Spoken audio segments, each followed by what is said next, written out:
Kamusta mga kabasketballista? Tinalo ng Novaliches QC Warriors ang GT Bulacan Taipan 69-65. Best player of the game si Jeff Comea sa kanyang 13 points, 4 rebounds, 3 assists. Wagi naman ang Quezon Titans kontra sa Davao Occidental Tigers 90-68. Best player of the game si Christopher Lagrama sa likod ng kanyang 10 points, 5 rebounds, 7 assists. Kung umabot ka dito sa video na to, mag-like na at subscribe.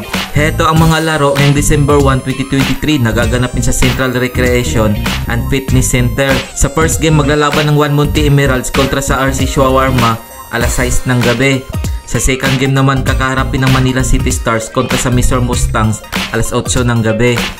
Heto ang team standings as of November 30, 2023. Quezon Titans 3 wins 0 loss, Caloocan Supremos 3 wins 0 loss, Nueva Ecija Capitals 2 wins 0 loss, Binyan Tatak Gel 2 wins 0 loss, Juan Monte Emeralds 2 wins 1 loss, Novaliches Quezon Warriors 2 wins 1 loss, Davao Occidental Tigers 2 wins 2 losses, Manila City Stars 2 wins 2 losses, Alpha Omega Kings 3 wins 3 losses, GT Bulacan Taipans 2 wins 3 losses, Cam Norte Warriors 1 win 3 losses, Mysore Mustangs 0 win 1 loss, RCP Shawarma 0 win 3 losses, Kaintayin Kitty Sniper 0 win 5 losses.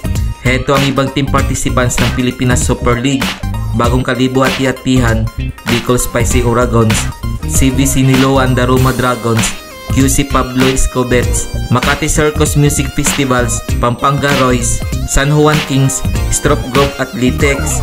Kung nagustuhan mo ang video na to, mag-like na at subscribe.